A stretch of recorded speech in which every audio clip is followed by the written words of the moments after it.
There we go. Hey, technology works. Well, good afternoon, everybody. Thanks for joining in on a session here. My name's Fred Calvert. I'm actually work for a company called Executive Jet Management, and we're part of the NetJets family.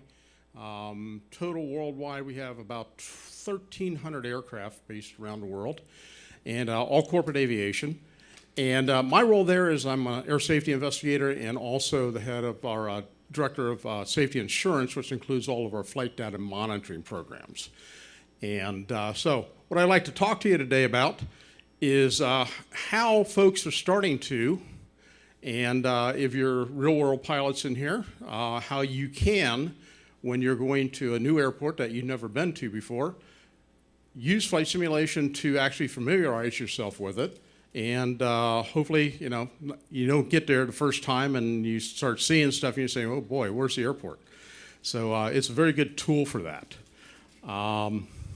So for me, I've been a private pilot for about 40 years. I actually just quit flying about 2 years ago. Did my instrument commercial. I am an airframe and power plant mechanic. And an IA, I decided to not fly for a living and decided to go wrench on airplanes. Back about 23, 24 years ago, started training as an accident investigator at these various organizations, including USC, University of California. I got one of the alumni there, people that come from there. And flight simulation, for me, I started actually back in the Bruce Artwick days. And that right there, that is actually an Atari 65E, which I still have, and I still have the Bruce Artwick cartridge that I plugged in about 2 months ago to take this picture, and it actually still works. So a little bit of a fun time there, but that's my setup now. And I am not a favor of any one platform. I use Microsoft Flight Sim, I use X-Plane 11 and 12, and I use Prepare 3D. It's according to what I want to do. So I don't have any one favor. If I want to go out and jump on a 152 and just do sightseeing, 2020 is it. If I want to do serious IFR approaches and practices and stuff like that, X-Plane 11's it. P3D can be it because they just have so many developed airplanes that are modeled very, very well. If I had to do something airplane specific, then I may go to P3D. So I'm not a person that just picks one platform. It's according to what I'm going to do with it. Okay. All right, so for pre-flight planning, one of the things that we do in the real world is take and if we're going to a new airport, they'll come to me as a safety person and say, hey, we've never been to this airport before. What does it look like? And I actually will go into my sim and actually fly it. If I see there's some real good challenges, Flight Safety International is one of our sister companies. We may send our pilots that are going to go there actually into a level D sim and actually practice this before they go there. London City, where you had to do a very steep approach, that is one of them. So a lot of flight departments, corporate flight departments today, are actually using flight simulation, a lot of them with VR headsets, to actually practice. So if you got 5 approaches into an airport that you've never been to before, they may take and put the METAR weather through some of the weather engines we have into it and actually go practice those approaches before they ever get there. That is a huge safety thing. Huge safety thing. Sometimes the information we get about an airport is not always true. So this is called Rhodestown. This is down in the Virgin Islands. And in our flight data monitoring program, we were seeing approaches into this airport where instead of following this path here, they would come over to here. And sometimes way over to here because there's houses there. And when you look at Google Earth, right here, and I'm just going to step over here, it's easier. Do you see this on the chart? No, that's a big island called Buck Island. And we were finding that a lot of the pilots were coming over here because they didn't want to go over these houses and disturb the people. And, but what would happen is, because of you have some restrictions, like right here, point B, mandatory 530 feet at max of 160 knots, and you want to be fully configured, that if you aren't right on that when you turn to final to get to the runway, your wings will not be level. You'll be 100 feet and you'll still be in a 15-degree bank, which is now what we call an unstable approach. Okay? So what we would do is, it's working. There we go. This is Flight Sim 2020, TBM, and this is actually shooting that approach. And I would make this available for our crews. If someone has never been in there, they can actually look at this. So I'll just let it run here for a second. In the real world? Oh, this is TBM. Yeah, I'm sorry, that's a TBM.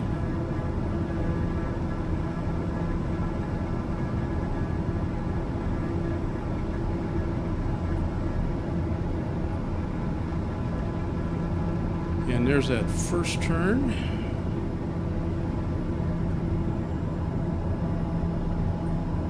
And then you want to do your second turn right off the tip of that island there, but you're also trying to descend at the first time. So if you've never done this before, now imagine doing this in a Latitude or a Gulfstream G50. It gets interesting very, very quickly. So the first time you see this is not when you're in your G50 at 100 and probably 23 knots, trying to do these tight turns and land on this field.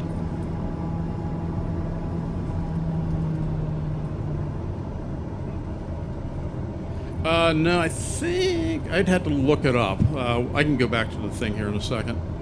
I think it was just like right around 4-ish, maybe. Don't rate my landing there. But for someone who has never been there before or have done this challenge, it's a great tool to use. And there we go. All right. So stabilized approaches. And you can practice these, and you should practice these in your sim. How many real-world pilots do I have in here? Okay, so quite a few. So you know what I'm talking about here. Not being stabilized, what is your risk? Well, the risk is mainly a runway overrun, especially if you're on a short runway, a 4,000 or 5,000 foot runway. So you want to be, your airspeed, you want to be on target. So for us at 500 feet under visual conditions, ref plus 10. The tolerance, we have a ref plus 20 because a lot of airplanes will have, because of wind gust and winds, you will have a plus 20 component till you get to 50 feet. At 50 feet, we want you to be on ref and ref plus 10. Your descent rate should be less than 1,000 foot a minute. You should be wing level and no more than a 15-degree bank or 10-degree heading change, and be fully configured. The goal is, in the real world, and you should practice in your sims too, is to touch down in what we call the touchdown zone. So that is basically this area in the green box here. It is 750 feet this way and 1,500 feet at the end. And it doesn't matter what size runway you have. One of the fallacies is, oh, I'm landing on an 11,000 foot runway, so if I make a nice smooth landing all the way down to 5,000 feet, who cares? Right up to when your brakes fail, your TRs fail, someone pulls out in front of you. So no matter what size runway you have, you want to land in this green box. So on speed, on target, okay? Another interesting one that we go into a lot, so we have done a lot of training in this, is going into Aspen, Colorado. And there's a little place that, let me get my little thing here, right here, called DOIP. So it's a point called DOIP here. You're supposed to be at 11,700 feet, and you had to transition from a 3-degree descent down to a 7.1 degree descent. So you basically got to drop the nose down until you intercept the VASI, then you level out and land. For a lot of people, that can be challenging. Some airplanes it works on really good. Some airplanes, like a Challenger 300, which is a corporate airplane, you drop that nose down, all of a sudden the airspeed is going way up. Now you have a whole nother problem. So to be able to practice this in a simulation, especially if it's a new crew who has never been there before, flight simulation is a perfect way to do that. Now, in this one here, this is a Hawker 800XP. This is prepared 3D on this one. And Aerosoft for Aspen. So let me run this for you. 2500.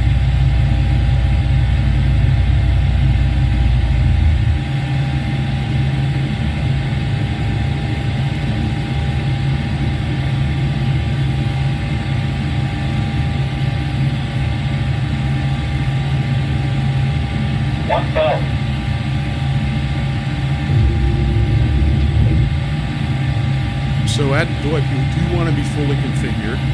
And coming up here in just a second, you would actually drop it down.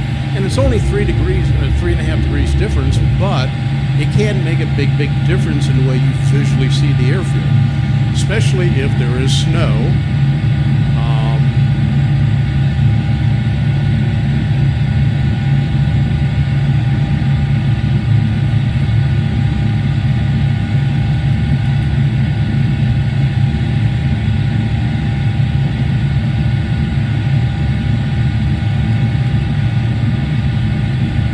How many folks go in Aspen? Guys flown in Aspen? Yeah, one? You have a challenge now. It's one of those challenging airports, going in and out. You only go in and out one way. When you're doing this approach, a go-around, there's basically is no go-around. Because to go around, you have mountains in front of you. Yeah, so it's a very, very challenging airport that doing the exact things that are in the approach you want to do. You want to practice these.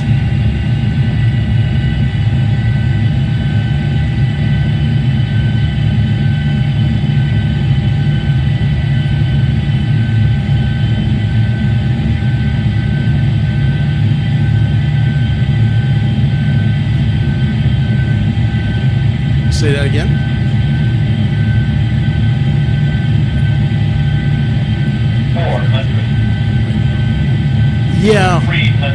Yeah, so Aspen actually, there's been quite a few airplanes that have actually overran the runway. There's been quite a few actually departure accidents because of winds, challenging winds there. And so it is a challenging airport. If you want to have a challenge going in and out, this is one of those ones that you want to play with in yourself.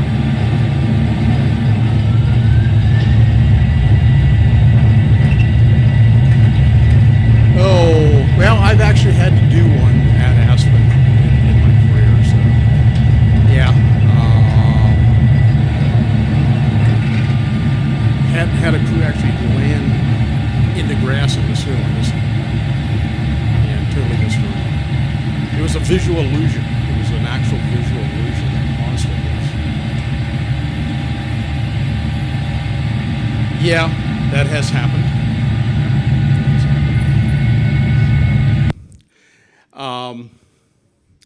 So the key that I use this for in a incident and an accident investigation standpoint is being able to take data off the flight data recorders. And a couple ways we do that is either we can pull it right off the flight data recorder, or we can pull it off what is called a quick access recorder. And we download the data, we take it into a piece of software. There's two that I use right now. One's called Aerobytes, the other is GE Digital. And then we can either make animations, or I can put it into data stream and into Tableau to make graphs, or into X-Plane to make very, very detailed advanced animations. Now, this is an old NTSB animation, and this is what you had in the days. And as you can see, there's it kind of looks like that Bruce Artwick flight sim, doesn't it? Yeah. And people see that today, they kind of scratch their head and go, yeah, okay. Yeah. That was American at Little Rock. You are exactly correct. Yeah. And, but that was the animations not too long ago. But with the development of flight simulation that we use just for fun, we've been able to take that to the next step. And in my flight data monitoring software, this is Aerobytes. It's made by a company out in the UK. Not only can I have all the instrument panels, but I can actually export it into X-Plane. Yeah, it's pretty cool. So when I hit that little button that says OK to export into X-Plane, I'll get a file that looks like this. And X-Plane has been very nice to be able to take and set up their program to actually read this. This is only 2 seconds of data, 1 second of data, so 90 to 91. So that'd be 1 second of data here, 1 second of data there. Typically, I'll have obviously hundreds of seconds of data. But this is all of the positions. So like where it says Cal, that's the actual latitude, longitude of the airport and the altitude of it. I can select what type of airplane I want according to what I have. So in this case, this is a CRJ 700, which is the closest thing I have to a Global Express, a Bombardier Global Express. And this is all the data of the landing gears, flaps, slats, basically everything, all the parameters of the plane. And if you go into X-Plane 11's website, there's actually a sheet that decodes all this that will tell you what each of these mean. And from that, I can take and go into my sim and build what I want. So in this one here, this is the weather engine, so I can go pull historic METAR data, so I can get real weather, what was going on that day. Jump charts, instructor stations, if I want to map it out on a ground track. And I'm just going to skip this one just to get to it. So this is an example of it. This was a departure out of, I believe, Teterboro. And so this is with the weather engine showing the real METAR representation of the aircraft. I have the departure chart on here that will show you the path of the airplane. And then I could take this into a meeting with pilots, a meeting with other safety personnel, and actually give them a very, very detailed description of what went on. Okay. Is that how they did the miracle on the Hudson? They probably took data from the box and they recreated the... Yes. Yep. Yeah. So that airplane, if I had the data, the actual data from my flight data recorder, I could actually do it right here. Yeah. So that's what that looks like there. Now, if I want to go one step farther, I can actually take my instrument panel out of my flight data monitoring software and actually embed the two together. So now if I have a set of investigators or if I have a pilot that is looking at some of his data, not only does he have a very detailed animation of what we're looking at, he now has all the stuff that happened. So you have all of your airspeeds, what was bugged and everything there. You have your ECAS, all your engine stuff in here. This is all the control surfaces, spoilers, elevator, rudders, throttles, position of the captain and co-pilot's controls, and flaps, which are configured at flaps 30, and the ground spoilers or air spoilers there. And let me run this for you.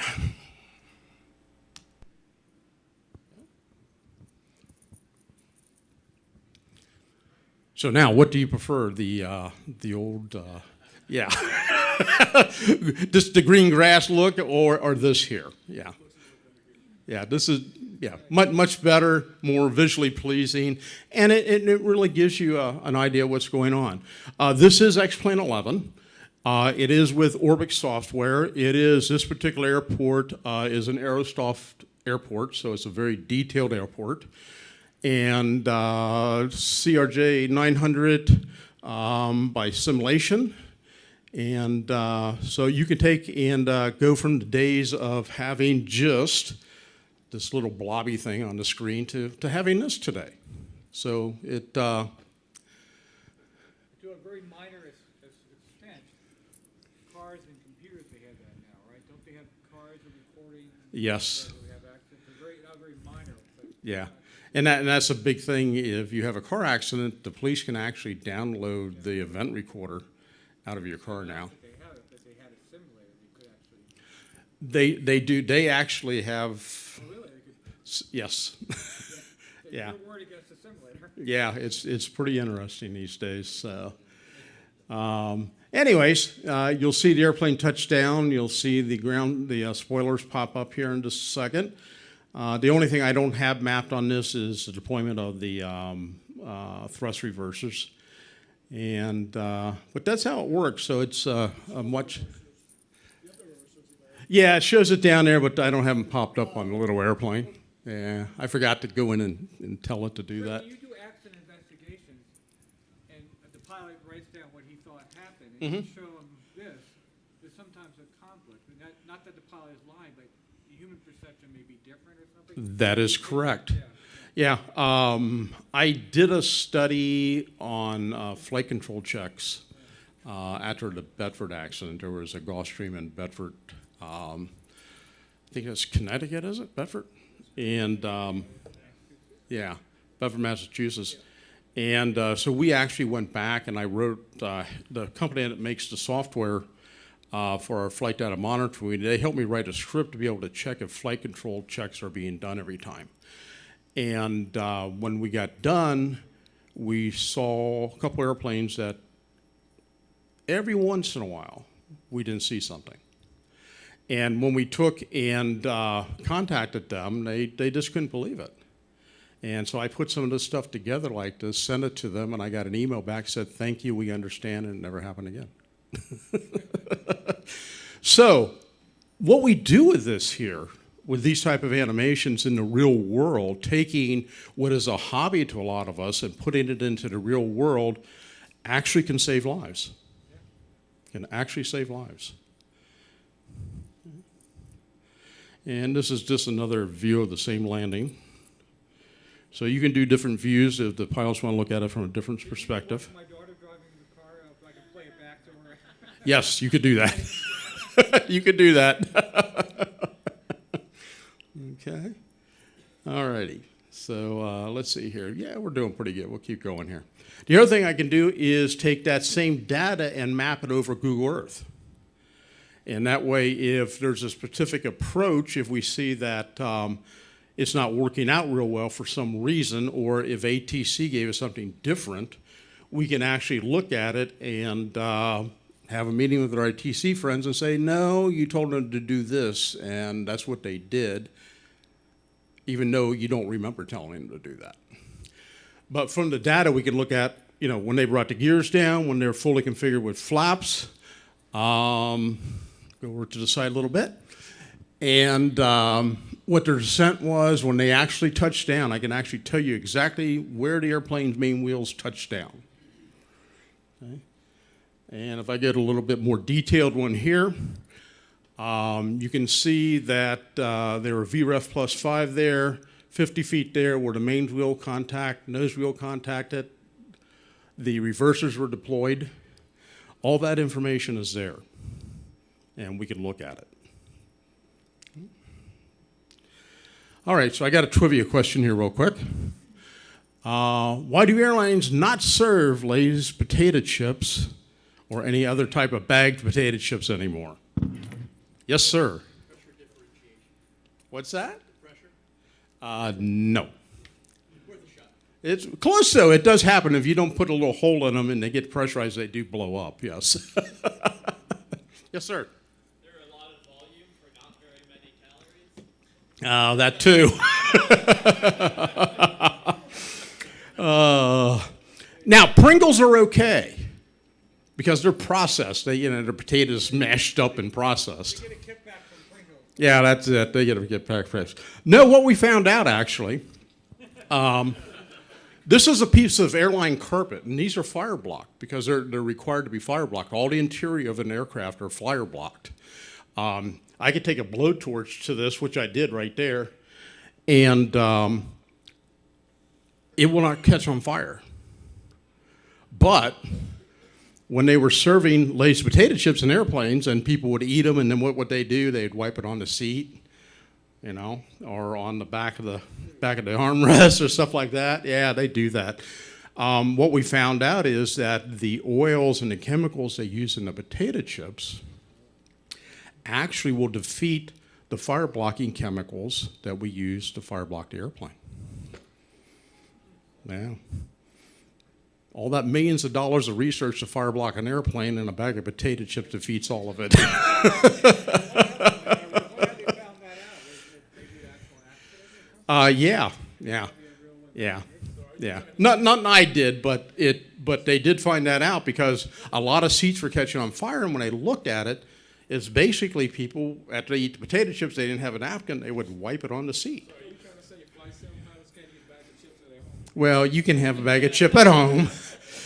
Just don't remember to let the seat catch on fire. That So, would be one of the questions you would actually ask in an accident investigation. Would it serve? if I had an in-flight fire, I would. Yes. Yeah, I would.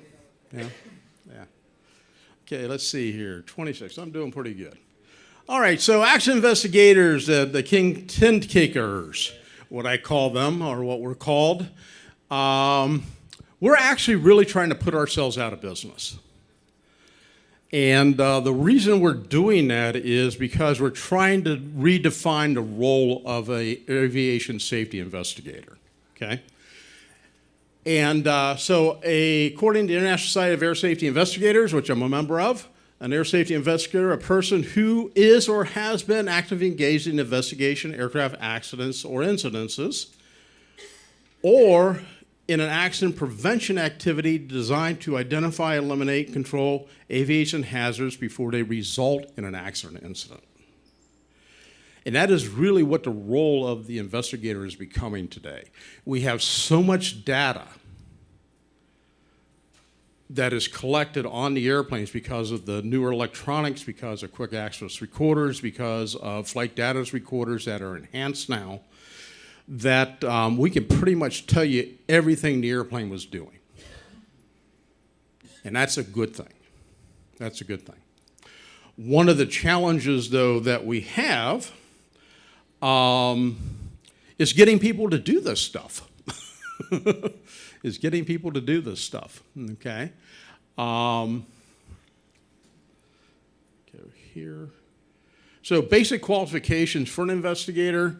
Some type of pilot certificate or mechanic certificate, or aeronautical or aerospace engineering degree, someone who is very versed in computers and software skills, because we're using all this data in software and in computers to analyze what's going on. High level of safety curiosity, wanting to know and find out why did something happen. Or if we see something and we know it continues, we see a trend in something, how is it that we stop that so something bad doesn't happen? Okay.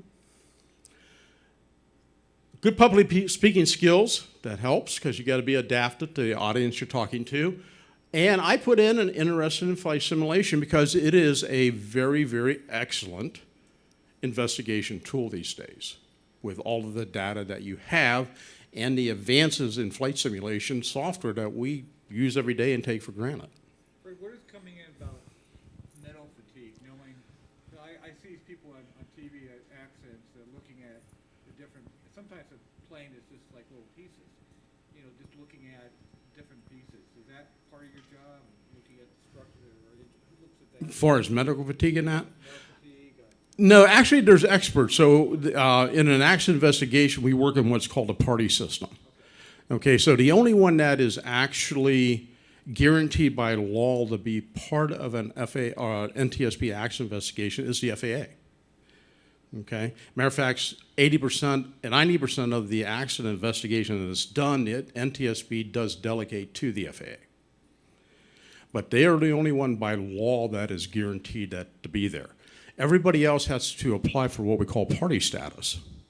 And that means that to get party status, I had to bring some type of expertise to the investigation. So if it's something as far as metallurgy, metal fatigue, something like that, or human factors, mental issues, those folks are either invited in or they apply to be in. You're getting into the pilot and flying and what have the accident reports. You're not getting that back at the aircraft factory or mechanical thing? Oh, we can. Okay. Oh, yeah. Yeah. And I've had that in my career where I've actually have identified things that were occurring at the manufacturing of the airplane that today showed up. Okay, absolutely. Let's see. Okay, we're doing good time-wise.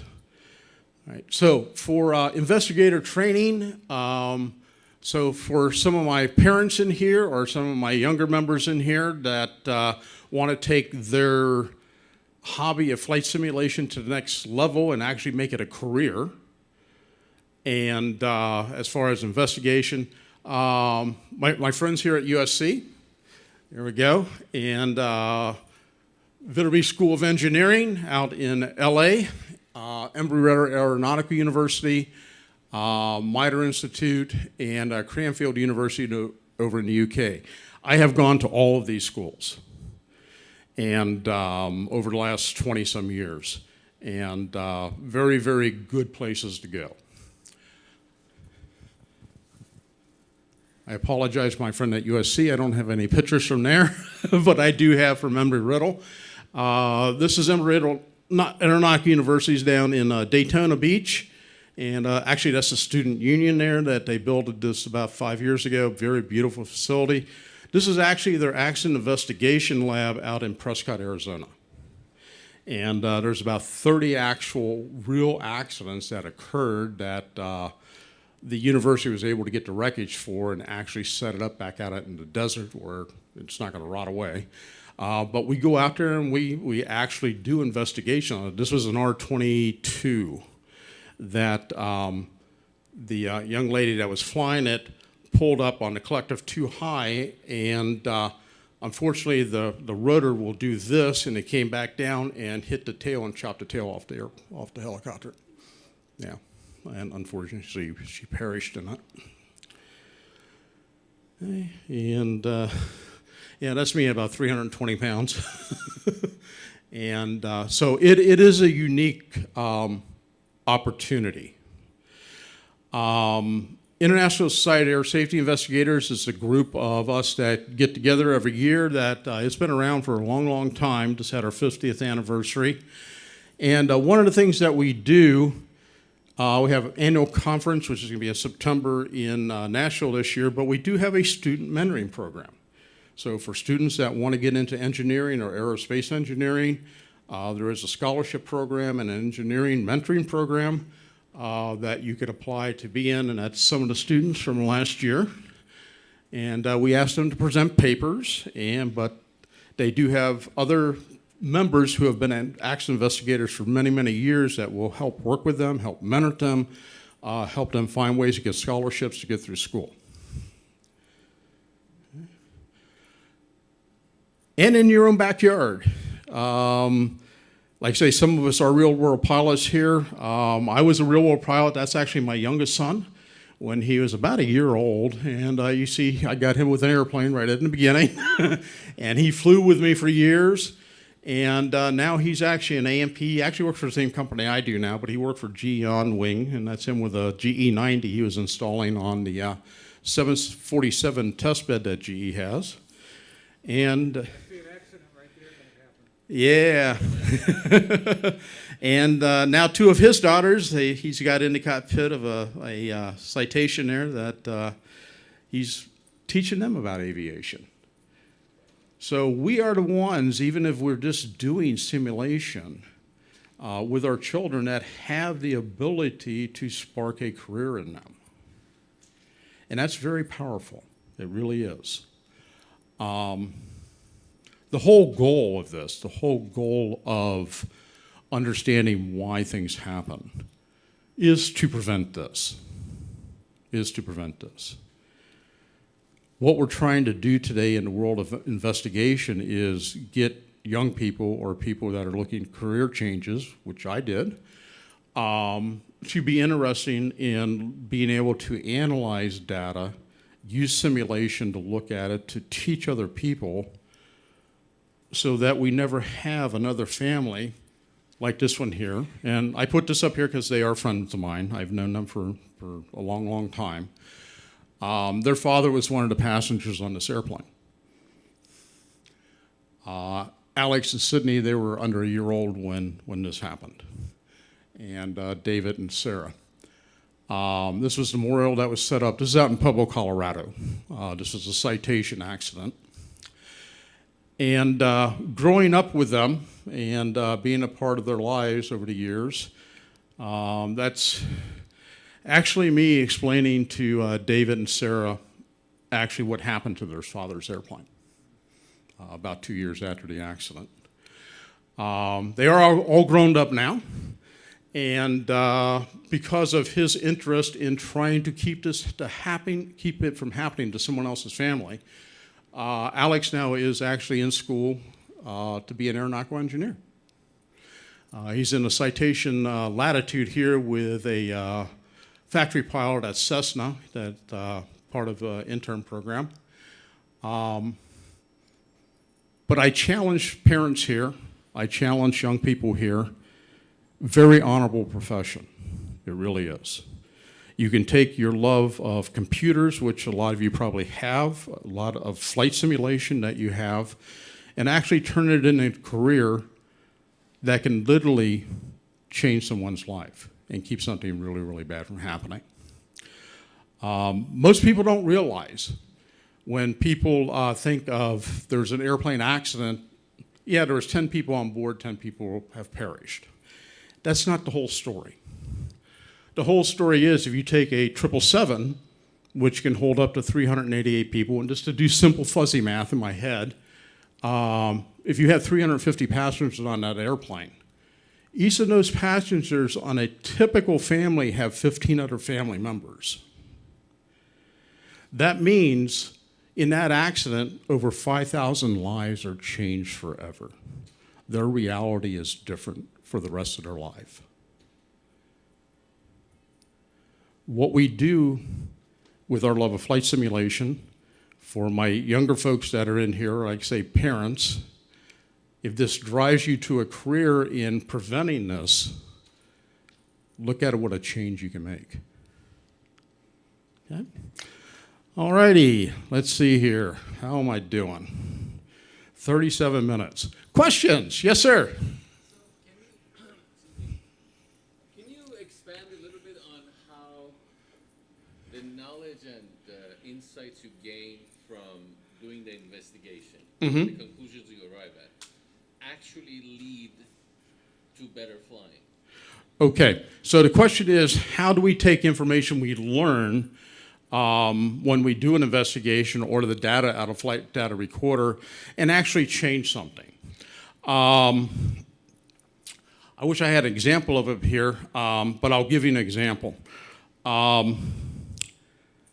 We were seeing going into mountain airports where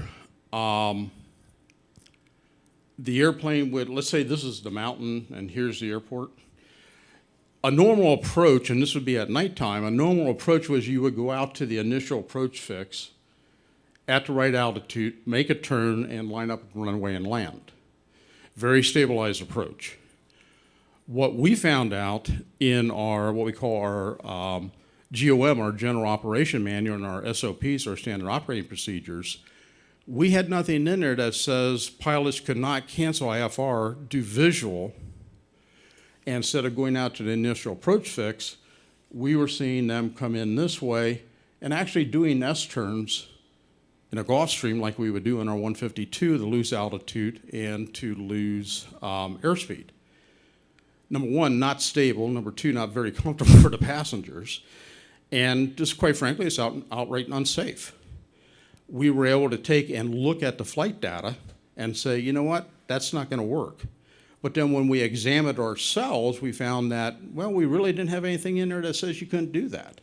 So we actually had to write an SOP that says if you're doing a visual approach at night, you will do two things. You will fly the whole visual approach as it was like an ILS. You will go out to the initial approach fix. You will use the ILS as a backup to your visual, and you will fly the whole approach. So that's an easy example there.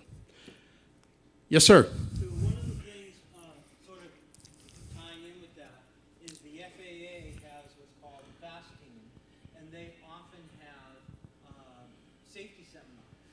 And it's free. They're typically webinars, but sometimes they're at airports.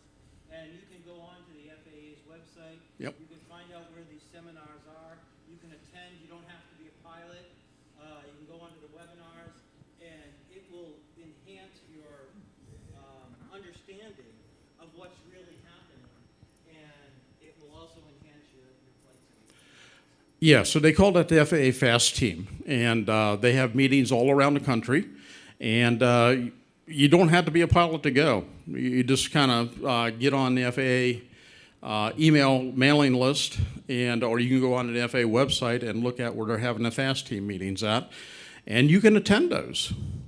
And again, you don't have to be a pilot, but you can gain a lot of knowledge from that. Okay? All right, any other questions? No? Do you investigate ultralights or experimental aircraft? For us, no. No, all of the aircraft in the company I work for are all business jets, Gulfstream, Bombardier, Falcon products, so all large cabin, mid-sized cabin, large cabin corporate aircraft. Yeah. All right. Okay, I got 2 minutes. Any more? Yes, sir. As a air safety investigator, are you a volunteer, or does your company kind of support you in that effort? No, that's my job. So my job is Director of Safety Insurance, and safety insurance in the world of aviation safety is collecting data from various sources, from pilot reports, from incident reports, from flight data. We have a whole flight data monitoring program for our aircraft. There's 2 of us that do nothing but look at flight data every single day. I have a person that does analysis for me that will look at, 100 flights, let's say. And there may be 2 or 3 that he feels, yeah, there's something here that we need to look at. And then that's my job. I will go look at that and say, okay, was this real or was it not real? A lot of times flight data can lie to you. When I did my first class in flight data monitoring at Cranfield University in the UK, we spent the first 2 days learning how flight data can actually lie to you. How it looks like something happened and it really never did. So you have to be very, very careful with it. That's why it takes that mind with a safety curiosity to find out really, really what happened. Is this real or is it not real? Because the last thing you want to do is blame a pilot for something that never happened. Yeah. Yeah. Fred, you look at data after an incident, and if so, do the manufacturers, are they responsible for looking at the aircraft's history and performance to see if there are any problems developing? They could. They could. I may have to get a hold of them. I do quite a bit. Yeah, so yes to that question. So you're more reactive than proactive? It's both. Okay. It's both. I would say I probably do 98% proactive and about 2% a year of reactive. Yeah. Question in the back. What would be an example of data that would lie to you? Because I look at data, data reporters, I'm curious. What would be an example? Let's say that you're in a heavy crosswind on a commercial type aircraft and you have multiple sets of pitot-static tubes on each side that are collecting data and static ports and ram air ports. If the airplane's in a heavy crosswind, the way that the airflow is going over the airplane can actually take and give you slightly different readings on one side of the airplane than the other. In an investigation, according to what the airplane is doing, you could have something that looks like that, that looks like it happened, this was happening, but when we actually go look at the aerodynamics of the airplane and airflow analysis, we see that, nah, that probably is not it. Yeah, so you have to be very, very careful. It could be that the crew set something wrong. Altimeter could have been set wrong. They could have forgot to go from Mach speed to airspeed. And then all of a sudden you have conflicting information. So you do have to be very, very careful. You have to verify every single thing. Okay? Anyone else? No? Well, I think I'm 1 minute from my time being up, so thank you very much. Again, I challenge parents and young folks, please consider this your next step in your flight sim world and go out and help save lives for us. Thank you.